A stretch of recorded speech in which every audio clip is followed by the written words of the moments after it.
Welcome to Growth Studio by OpenGrowth, where we explore strategies, challenges, and successes of entrepreneurs. Hi, Greg. How are you doing today? Good. How you doing, Vedika? Thank you for the invitation and this conversation. I'm doing well. Yes, we're excited to be talking to you. So can you give us a little bit of a background about yourself? Yeah, I've sort of, yeah, it's a long story. I'll keep it as brief as I can. I sort of had a technical background ever since I was younger and in college and graduating and focused on engineering, got into computer science. As I kind of describe it, I worked in a lot of like academic labs, so at Stanford, at Johns Hopkins, and work on things like satellite communications and particle physics. And what was in common is I realized that everything that I tried to do involved software. So I got good at software. Ended up with the whole internet wave in the 90s. One of the first people who worked in San Francisco and not Silicon Valley at a startup, ended up working in more internet technologies, mostly as like a vice president of engineering or similar for a good period of time. But over this period, I realized, of course, that the challenges that I had wasn't just solving technical problems, but as things scaled, it required people. And so then getting good at how to work with people, manage people, lead people, help people be better than me. And so all of these sort of issues became part of what I've done. And the last several years, I've been focusing more on just the complexity of the problems and challenges that we have in our systems and the globalization of things, and what kind of practices that we can do to kind of do better in that. So Oh, okay. Oh, that's great. So you had like an illustrious career, is what I can tell. all over the I place. Yes, all over the place, and specifically that you mentioned, the globalization. You have, you're into people. You're managing teams. So, what is the cultural shift that you have seen in terms of like, workplace culture, since you started working and over the years? Ooh. Yeah, well, certainly, I'd say, some of the bigger changes that I witnessed, and I think that partly comes from the engineering cultures that I came with, and it was this going from a linear deterministic world of when people had what people would call waterfall projects. Yeah. So long, detailed Microsoft project Gantt charts, that kind of thing that would go on forever. Everybody always got things wrong. And what was, I think, a big revolution that I saw, and it involved people, was things like when agile development started maybe about 25 years ago, and really kind of started to embrace the notion that we have imperfect knowledge when we start our projects. And that's only becoming more true today because of the complexity of the world, moving parts, globalization, climate change, Yeah. everything, new technologies coming at us bigger, broader, and faster than ever. So with so much uncertainty and variables, it's been important to figure out how to get away from sort of our second industrial revolution type mindsets of how we sort of adjust challenges to how do we operate in a world where you kind of try to allow people at the edges to kind of figure out what's going on, because there's too many things that any one person can have. And we've gone from sort of a knowing everything kind of culture, because now we have systems that do that all for us. So it's kind of being able to ask questions and figuring out how to engage and get information and data and being able to answer questions. So it's become, in a strange way, I think it's actually become more human centric in some ways, because of the inherent diversity and messiness of the world and humanity at large, and how do we make the things that we build better adaptable to them. So Yeah, that's true. I also agree with that. And And like also given the change that you've noticed, and you know, it's surprising that you end up saying that it's become more humanized, you know, with the growth spurt in technology and especially with AI. I would love to know how you relate the growth in AI to this whole humanized perspective. Yeah, this is a strange thing because, I over the years I've evolved myself in enough different arenas, solving technical problems, and generally came to the conclusion of sort of what I would call my own theory, what I call a technological displacement. That when we think we make technologies to solve a problem and fix something, we usually address it, but we usually create new problems. Oftentimes, sometimes there's many problems that they solve. And hopefully, they're better problems than what we started with, right? So Yeah. it's like you create these, and so it's about displacement as opposed to eradicating a problem. And so the interesting part of that is that the reason I brought this up, I'm trying to remember at the moment. The reason I brought this up was this is sort of caused me to believe when things like AI come and stuff like that, that we need to sort of think about not only sort of what we're trying to solve, but now there's more of a challenge of issues where we have a lot of unforeseen side effects that come up, and being able to anticipate those, and we cannot anticipate all of them. So having the flexibility and the systems to do that, AI has really kind of driven that point home. And now coming back to the AI piece, and thinking about this, what's interesting is it's kind of, in a strange way, I would be more skeptical, like always thinking at, yes, for every upside there's a downside, and I know there's downside certainly with the society we talk about, which is maybe wholly driven by AI, and there's a lot of negatives.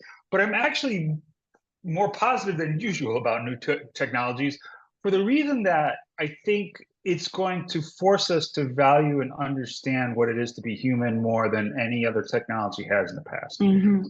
And to that extent, it's in a strange way, it recenters the humanness of what we do, what we offer, why do we exist, right? What's our purpose? So that if certain purposes can be taken over by AI, then yeah, maybe that's not necessarily our purpose, and we can build things and machines and whatever to do that for us. And so it's going to force the question about what is human creativity, what's the human value, what's human mind, and I think by a stark contrast of what AI offers us. That's really yeah, something to think over. So you know, given the fact that you've been saying that we don't really know everything, correct? Like, you know, we assume that we Yeah. know a lot of things, but we don't really know. And with the evolution in AI as well, where now I think now is the time where more so people think that they know everything, given that they're Mhm. backed by AI. How do you think a founder can navigate this sort of a situation where, you know, they're backed by AI, they think they know everything? What is that point where, you know, they have to like take a step back and realize, oh, I need, let's say, like a growth advisor on board, or in like, you know, a sounding board? What is that point? You bring up a good point. I can only think of, just because it's topical now, which is Hmm. a lot of discussions about founder mode versus management mode, and Brian Chesky, of CEO of Airbnb, and how he pointed out rightly, which I think he did, is like there's no manual to tell you how to be a CEO of a growing company. So that's something you have to evolve to. What I disagree with is the notion that you do not lean into the uh, the organizations you have, because if you have organizations where people are sort of like, he points out, managers deceiving you into progress and not making progress, then I think the problem is the management. It's not what your model is. And rather than to go back to this micromanagement of everything funneling back to the single person, because we historically used to value our leaders and our people who are in leadership positions based on what they knew. And as you said, AI is making, as well as internet and data everywhere, is now making that no longer the constraint. So it's a challenge for people who maybe made their professions about what they know, but what's becoming more important is how do they ask questions, not what they can answer, right? And the thing is the more that we're facing things like novel situations where there's uncertainty, because that's the thing about AI, right? If it comes across a novel situation as it did with COVID, it was pretty much useless because it had no priors. It was out of distribution, is the data. And because of that, that means we have to lean into to questions, how to break things down, how to maybe engage others to kind of more broadly look at what are the possibilities, because you can't be everywhere at once. You can't know everything at once. And it requires a lot of trust to work. And some people are more willing to trust than others. Others want to trust and verify, and I get that. But I think the challenge there, with AI is going to make it that anything that from a startup entrepreneur who grows is going to be probably asking questions, certainly be maybe centrally controlled when they're starting things. But at some point, if they're going to scale their organization, there's, even with the support of AI, contextually, they're building, by definition, if you're doing a startup, you're doing things that haven't been done before. Otherwise, somebody's already done it, right? Yeah. And because of that, that means you are operating in uncertain territory. And the fact is you're not going to know. So then what are your techniques for embracing how to figure out what it is, how to emerge these practices that don't exist yet? It's going to be more than you thinking that you know how to do legal for your company. When it gets to the side and starts doing international distribution, you're going to probably want to lean into some people who maybe have a little legal expertise, and then maybe you can kind of challenge them and work with them. So having experts in different areas, because we can't all be efficient experts in that, and then try to figure out that, yes, it's not the answer, but we need to inform that strategy, collaborate with others who have expertise, stuff that you're maybe not going to find in AI, because a lot of it's going to be contextual based on your startup or your company, and figuring out what's the right solution for the context that you have. Absolutely. Absolutely agreed. I feel I also agree with the fact that, taking help at the right point in your journey as a founder is very, very crucial and Mm-hmm. can be the making or the breaking point. Okay, so in terms of getting an expert on board, what are your thoughts around the whole fractional hiring and the whole fractional executive theory that's been going around?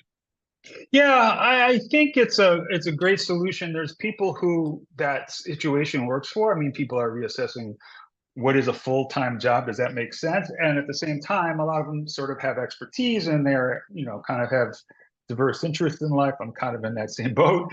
But at the same time, yeah, how do you draw that in? I mean, I think let's take a look.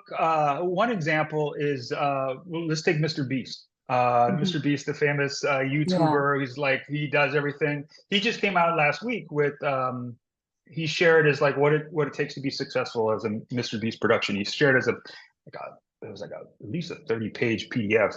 And what's interesting about it, and it's not to say that everybody's going to be like Mr. Beast. He's one example. He could certainly be wrong. He might have arguments against Brian Chesky in terms of how to manage things, but he very much believes in the idea that I would rather pull in an expert who's done something first rather than read about it, rather than look for experts on X, because then they can kind of have a conversation with me and help me kind of avoid some common mistakes, or there's a conversation to learn about it. And so the idea then, he's a big supporter of this.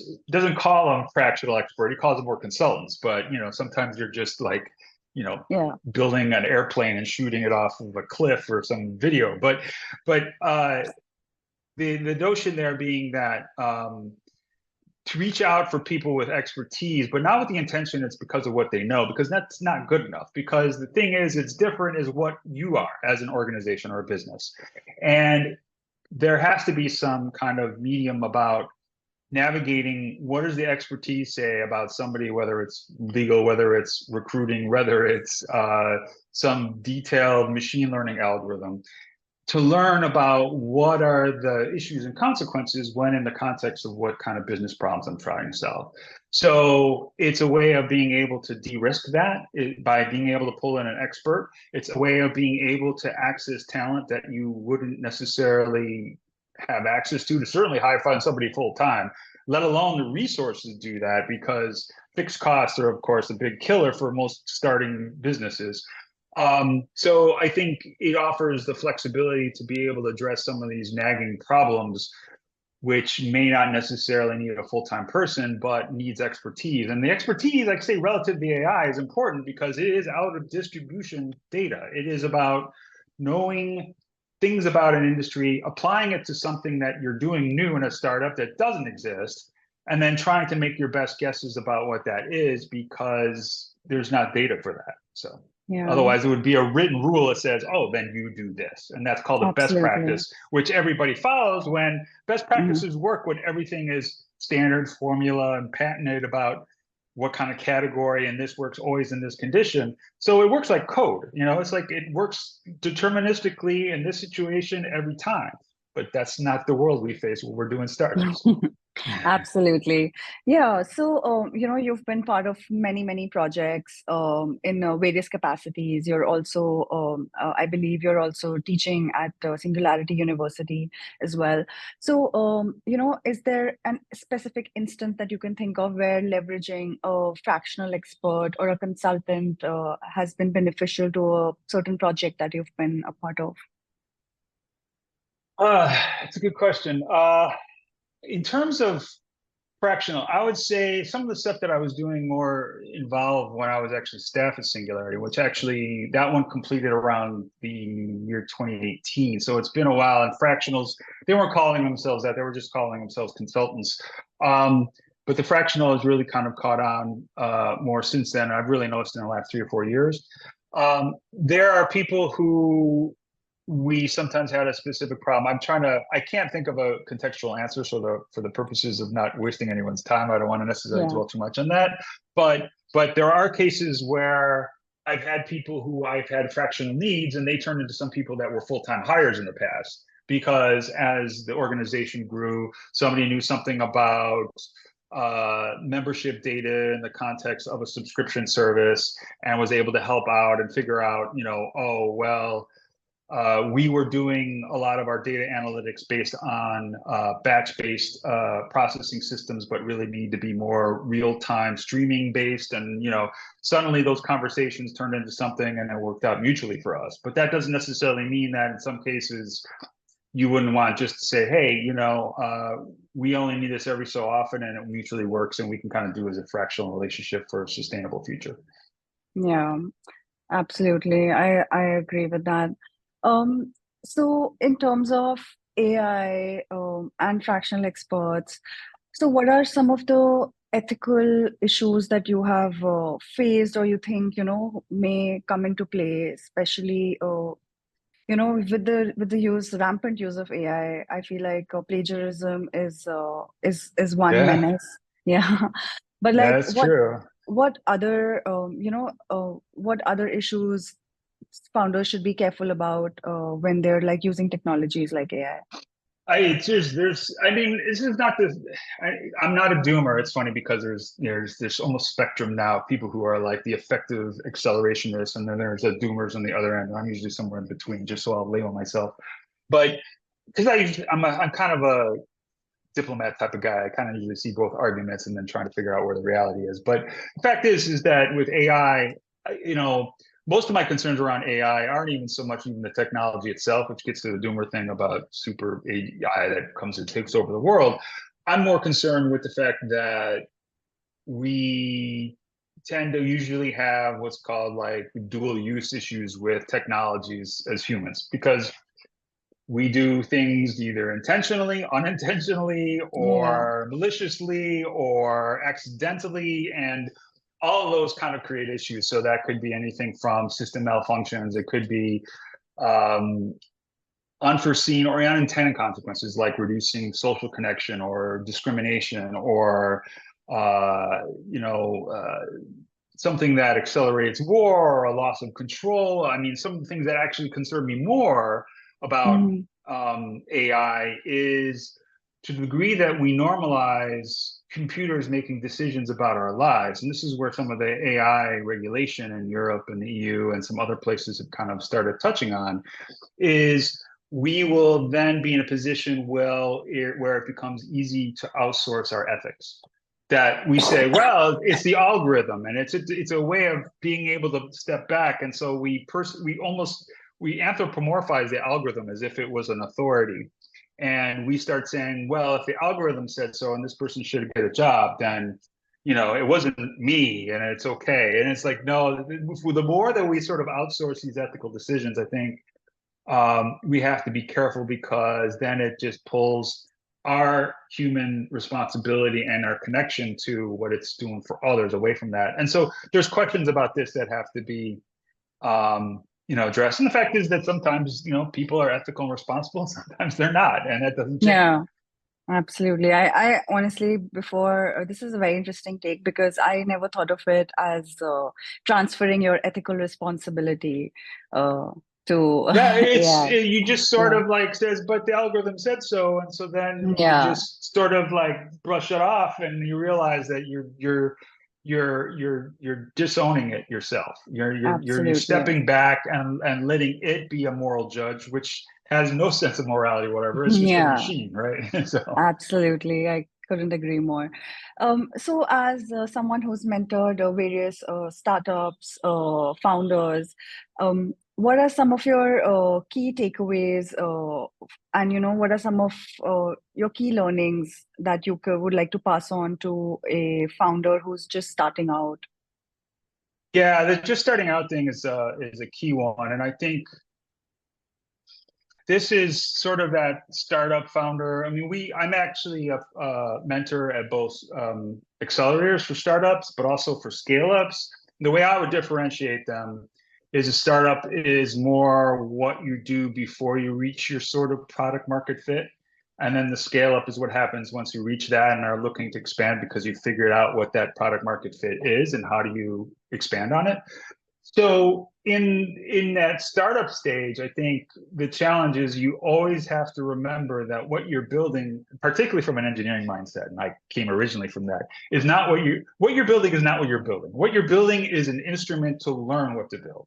You're basically in a phase where it's about asking questions and learning and being experimental and trying to figure out and get answers and learn about creating a new opportunity space. And this is the thing I always tell people about innovation. Innovation is not about what you do, it's about what the market accepts. So, in other words, you can innovate all you want. You can come up with the most fascinating new way to send people in space. But until there's market demand for that, you haven't innovated anything. So the Yeah, point is until it's a very indirect thing. So until you understand what the market will want and what it demands and how do you serve that in a way that is cost effective and makes people happy and makes people identify with what you can do for them, then you're essentially, so you kind of almost have to feel not like you're building in sand, but you really are building a platform or whatever you want to call it to learn what it is you need to build before you start like armoring up with defenses and all sorts of rigidity of things that you would expect in the scale up when it starts talking more about resilience and other things, because it's going to be more risk managed perhaps as it grows. But in those early stages, it's really about asking questions. And as they say, spend time out of the office and learn, because again, it's not about what you come up with and the genius in your head. It's going to be about what gets accepted in the market, how people respond to that. That's actually going to be the source of the innovation. So. yeah. So, by that, do you mean like do the groundwork and get to know your users, your Oh customers? yeah, well, figure out who your users are and get to know them, and because at that point, from an experimentation point, it's just all it is not at scale with the digital things that big organizations can do. So you end up with a lot of qualitative as opposed to quantitative experimental information, and using that to inform insights about what it is. I mean, there's that challenge that that if Steve Jobs would say that nobody's going to tell you they want an iPhone, I would actually argue maybe there's. I was back in the day. I remember using a pager with a two-way email and doing things that iPhones didn't do yet. So there is definitely was something in it, but the whole point is there's nobody's going to tell you, like, for example, if you have a horse, you want a car. So you have to come up with what that is. And so there's a risk that you have to take. So this is where maybe I agree a little with Brian Chesky, which is to say that at some point you have to have a leadership with some kind of thesis that needs to be validated and tested, and figuring out how did that thesis work out. And you have to do it with confidence in mind, regardless of what your customers tell you, because the customers are not going to tell you to build a car if you're all riding horses. So then the challenge is just making sure that you do as much as possible to learn about it, figure it out, do your prototypes, however, and just build from there, and figuring out how you go from your 1,000 great fans into something bigger if necessary. Okay.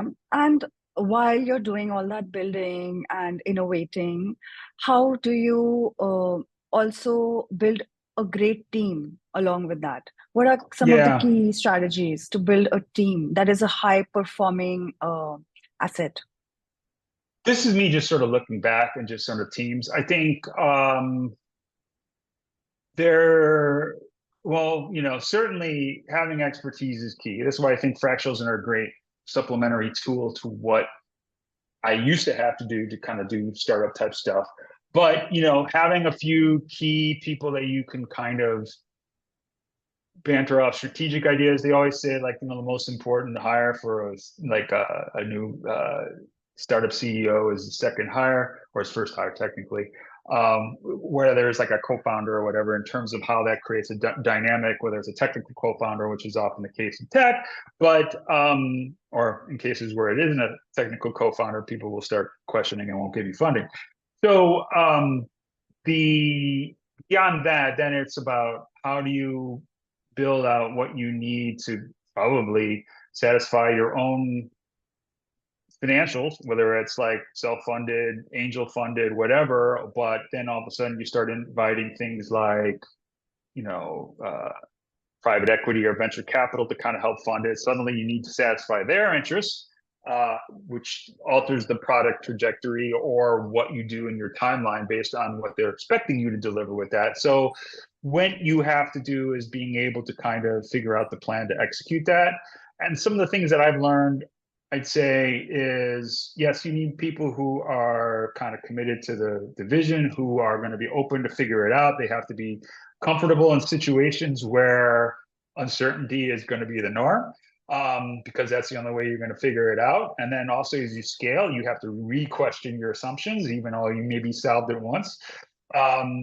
But the other things too is like, as things scale, I've also found a couple of rules. Like, there's often a tendency, I remember, like, at least in software startups, I'll speak from experience, and that is, there's this idea of like, oh, well, we're going to get one or two full stack engineers and kind of build it all to one person. It makes sense from a staffing issue, but the fact is as you grow, sometimes you want to have a mix of people who aren't all just experts. I remember once I was in a startup that maybe had handful of engineers and they were all top notch. The problem is that when you're working on projects, sometimes the job needed to be done, and maybe it's getting a little better with the coding AIs now, aren't the kind of thing that you need your top notch engineers on. They've solved this problem 28 times before, and they're bored to tears to do it a 29th time. And so it's sometimes good to also, as you grow, to have a mix of maybe less experienced employees who would be more eager to work on new things, but also create a new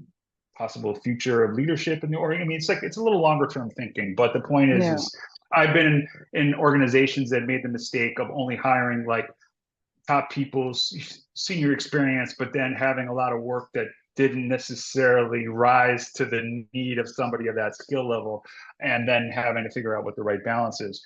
Some people find ways of doing it, whether it's through like, doing like outsourcing and remote agile.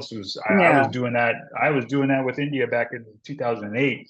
And but then it was different too, because what we wanted when we were selecting is we wanted a team, this is in 2008, that was not only doing remote agile while I was in San Francisco and they were in Gurgaon, India, was to also be interested about the product. more to just getting the job done, but really asking good questions of what should this do? What's the purpose of it? What should the customer expect? And those were the kind of questions I wanted from my team, because I knew that it wasn't just getting some code done. It was about how are we actually delivering to an outcome that we're trying to deliver. Yeah, that makes sense. So sometimes I think it's important to have that right mix, which is why I think fractional experts they add value to a project in that sense, I believe, because From a diversity standpoint, I absolutely agree. And it's like, I mean, this is not to get into like all the touchy issues where, DEI and, ESG and workplaces has become sort of a political hot potato, but it's more of the fact that you need a cognitive diversity, right? You need people who, if you're going to serve customers, so there are more than just one type of an exact type of identical person, you need to be able to come at it from different angles, and you're never going to get the kind of constructive debates unless you had people with different angles that are experts in their sort of area, or at least deep enough to be able to kind of contribute in ways that others maybe not as.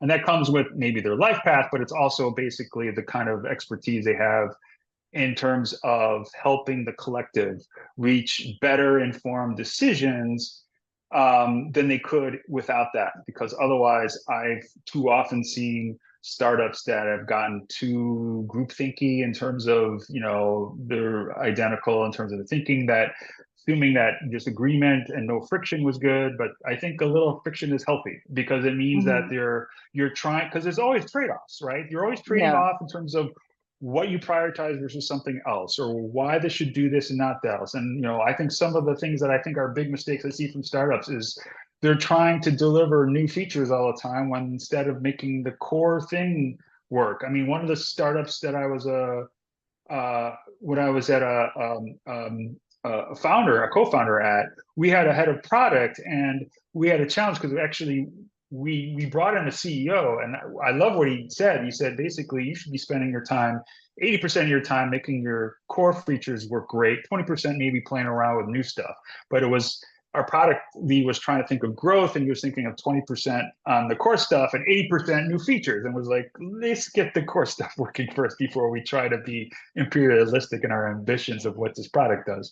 So yeah, having that friction and an alternate perspective, and having somebody who's done it before, like going back to Yeah, Mr. Beast, is always a good thing. So absolutely. Yeah. What do you see, given the whole buzz around fractional hiring, how do you see this evolving in the future? well, some of the things that have enabled fractionals, I think, is partly COVID. I mean, partly about people who are doing remote work and then being able to do part-time, and the flexibility. We're seeing sort of almost this has been going on a lot longer than that, and that is just sort of an unbundling of work from the tasks that need to get done. And this is something AI is actually going to cause for us too. But I remember talking to somebody who was a head of HR, and they were like, yeah, people think the days of like when people look at payroll for a company and it was 90% staff, are like, no, it's like 60% now. A lot of it's consultants and outside, and that's a pattern that has continued. So the question, I think, in terms of being able to where this is going to go with fractionals, I think part of it's going to be up to the fractionals and what they do. I think you want to have enough continuity with a fractional, because you don't want them just to finish a task. I think that where the sweet spot is for a fractional is going to be in, like I say, they've done things that are very maybe similar, have experience, have an informed opinion in an area, but because the context of who the customer is, I got a startup and I want to work with a fractional, is going to be different. There still needs to be this learning and relearning and thinking of a fit, and maybe rejecting some ideas that worked in a different context because it's different. And so I think it's going to be an interesting challenge for fractionals. It also means that there's going to be a good emphasis on their communication and collaboration skills. I mean, that's very human. It's one of the things that we're not really going to be on the short list of things that AI is going to replace anytime soon. that kind of dialogue and discussion and thinking and sort of partnership and the sparring and stuff like that. Yeah, there's a little bit you see with AI, and it's probably going to get better in the future for sure. But I still feel like the visceral context that you have in a startup is still going to be beneficial to have somebody who could be both an ally but also adversarial in the right ways in the right conditions, just to kind of make sure you're being honest with yourself about what's there. So I would expect kind of more fractionals, at least an expert role. Fractionals won't make as much sense on, say, probably more routine roles. So you're probably more likely to see more senior professionals kind of come into that, or professionals with knowledge that doesn't necessarily easily justify itself in terms of a full-time hire. So that's where I see kind of, so I think it's just going to be another part of the playbook that people are going to look at when they're staffing to basically succeed at a project and initiative. Yeah, very insightful. I think I've taken too much of your time. Oh, that's great. Yeah. So I don't have any more questions for you. I think this has been very, very insightful, Greg. So thank you for your time. Thanks for watching. Subscribe to Open Growth for more insights from industry-leading entrepreneurs at Growth Studio.